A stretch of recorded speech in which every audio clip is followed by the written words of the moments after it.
కాకుండా మీరు bench circle నుంచి కొలిస్తే ఈ మధ్యలో అంతా మిస్ అవుతుంది కదా. ఇది సమస్య. ఇది కరెక్ట్గా తెలిసిన వాళ్ళందరూ రిటైర్ అయిపోయారు. ఏది ఒరిజినల్ భూములు.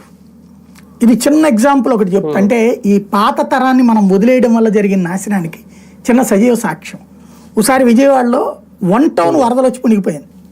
మీకు భవానీపురం మునగడం సహజం, కృష్ణలంక మునగడం సహజం, ఎందుకు కృష్ణా నదికి ఉంటుంది కాబట్టి.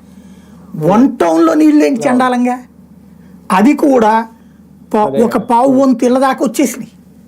అంటే నడుము లోతు నీళ్ళు వచ్చేసినాయి. ఎక్కడి నుంచి వచ్చినాయి? కృష్ణానది అటు రాదు.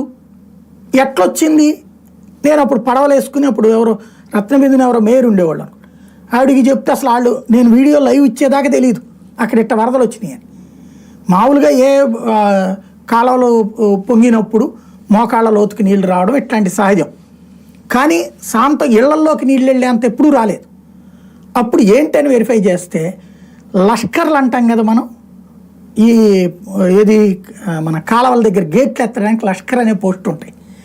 ఇది కార్పొరేషన్లో కూడా ఒక పోస్ట్ ఉంటుంది. అట్లాగా విజయవాడ 1 టౌన్లోని మురుగునీళ్ళు అందరూ అంతా కూడా రాజరాజేశ్వరిపేట వైపు నుంచి ఒక కెనాల్ ఉంది, దాంట్లో నుంచి అటు వెళ్ళాలి. అక్కడ ఉన్నటువంటి లష్కరు ఉద్యోగం అయిపోయింది, రిటైర్ అయిపోయాడు, వెళ్ళిపోయాడు. అతనికి ఇచ్చిన జీతం ఎంతో 3,000 4,000 ఇచ్చారు. అతను ఆ నీళ్ళు వచ్చినప్పుడల్లా తరిమేసేవాడు, తీసేసేవాడు. వర్షాలు వచ్చినప్పుడు అటు వెళ్ళిపోయాయి. ఎప్పుడైతే అతను మానేశాక వీళ్ళు పట్టించుకోవాలి, అక్కడ వేరే ఆల్టర్నేటివ్ పెట్టాల.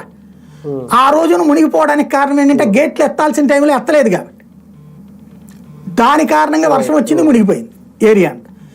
అది కారణం ఏంటో తేల్చడానికి 1 రోజు పట్టింది. ఎందుకు నీళ్ళు వచ్చినాయి, ఎక్కడి నుంచి వచ్చినాయి అని.